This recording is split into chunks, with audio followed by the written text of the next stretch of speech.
Hello everyone, happy Navratri to all. Welcome to Hello Scholar.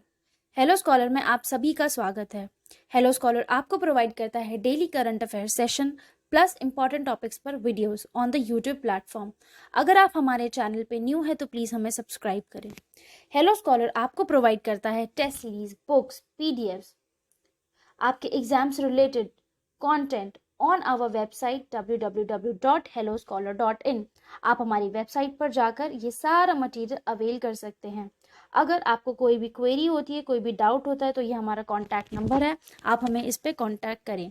Hello scholar आपको provide करता है free test attempts. आप हमारे टेस्ट सीरीज सेक्शन में जाकर फ्री टेस्ट अटेम्प्ट कर सकते हैं, अपनी प्रिपरेशन को एनालाइज कर सकते हैं। चलिए बिना किसी देरी के स्टार्ट करते हैं नवरात्रि स्पेशल वीडियो।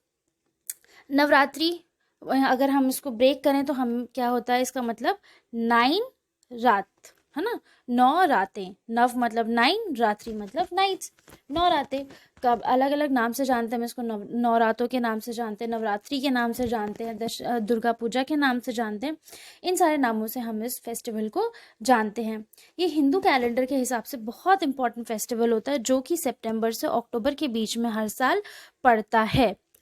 इस साल ये जो पड़ा है, ये इस साल 26 सितंबर से लेकर 5 अक्टूबर के बीच में इस पूरे फेस्टिवल को सेलिब्रेट किया जाएगा।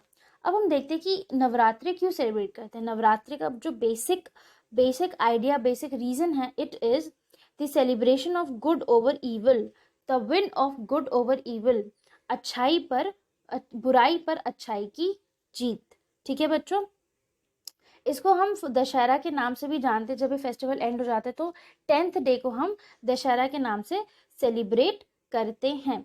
अलग अलग दिन पर, यानी 9 डेज का फेस्टिवल होता है तो अलग अलग दिन पर अलग अलग देवियों की पूजा होती है।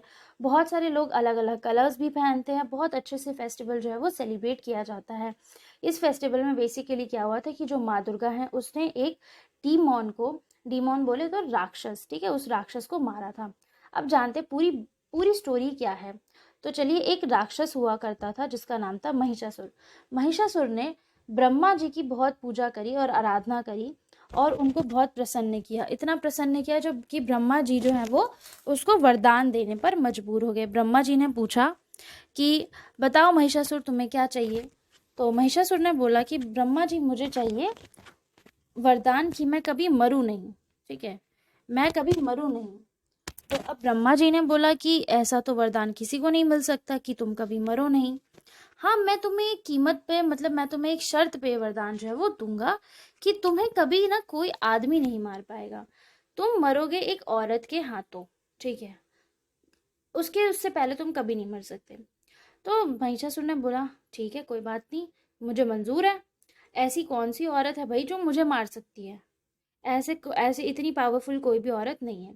अब जब ब्रह्मा जी से उसको जब ये वरदान मिला अमर होने का, कि वो कभी मरेगा नहीं, तो फिर उसने क्या किया, उसमें उसके अंदर आ गया अहंकार। जब उसमें अहंकार आया तो उसने लोगों को मारना शुरू किया, लोगों की जो प्रॉपर्टीज है उसको जब्त करना शुरू किया, तहलका मचाना शुरू किया। उसको लोगों को धरती पर पीसफुली वो नहीं रहने देना चाह रहा था और वो देवताओं को भी परेशान कर रहा था। वो इतना ज़्यादा आक्रामक हो गया कि जो देवता थे वो उसको हरा नहीं पाए। बहुत सारे लोगों ने देवताओं ने कोशिश करी उसको हराने की, लेकिन महिषासुर को कोई नहीं हरा पाया। फिर लास्ट में क्या हुआ, ब्रह्मा, विष्णु और महेश, लॉर्ड शिवा, ठीक है, ये तीनों आए और इन तीनों ने अपनी बेस्ट पावर्स के साथ माँ दुर्गा का क्रिएशन किया, माँ दुर्गा बनाई, ठीक है, माँ दुर्गा का अवतार लिया। किस लिए? महिषासुर को मारने के लिए, महिषासुर के दहन के लिए। फिर क्या हुआ, महिषासुर से माँ दुर्गा ने लगातार 10 दिन तक लड़ाई करी और 10वें दिन जब उसने एक बफेलो यानी कि एक भैंस का जब रूप लिया तब उसको माँ दुर्गा मार पाई। तो इस वजह से तो ऐसे होता है महिषासुर का दहन। इस तरीके से महिषासुर की जिंदगी जो है वो खत्म हो जाती है अहंकार की वजह से।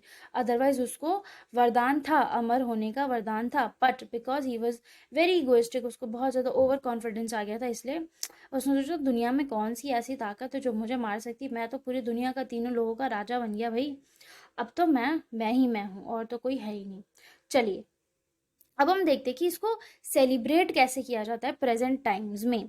इसको सेलिब्रेट किया जाता है। लोग जो हैं वो फास्ट रखते हैं, कुछ लोग व्रत रखते हैं, कुछ लोग सिर्फ सनसेट यानी सूरज ढलने के बाद कुछ खाना खाते हैं, कुछ लोग सात्विक खाना खाते हैं यानी जैसे प्याज लहसुन ये सब चीज़ें छोड़ देते हैं, कुछ लोग इसको सेलिब्रेट करते हैं डांस के साथ। ठीक है, दो तरीके के डांस जो हैं वो दुर्गा पूजा में या फिर नवरात्रि के टाइम पे करे जाते हैं। पहला है गरबा। गरबा तो हम सबको पता है, घूम घूम के गरबा किया जाता है ना, बहुत सारे म्यूज़िक के साथ, ड्रम्स के साथ। दूसरा जो है वो है डांडिया। डांडिया को हम रास के नाम से भी जानते हैं, इसको हम डांडिया स्टिक से खेलते हैं। पूरा डांस जो है वो किया जाता है अलग अलग रिदम्स के साथ। फिर जब डांस जो है वो कंप्लीट हो जाता है उसके बाद होती है आरती।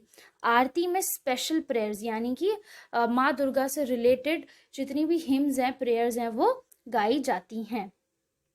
चलिए बच्चों, happy Navratri to all once again. I hope you like the video. Thanks for watching. Kindly like, share, comment and subscribe to our channel. Join our Telegram channel for the latest job vacancy updates and many more.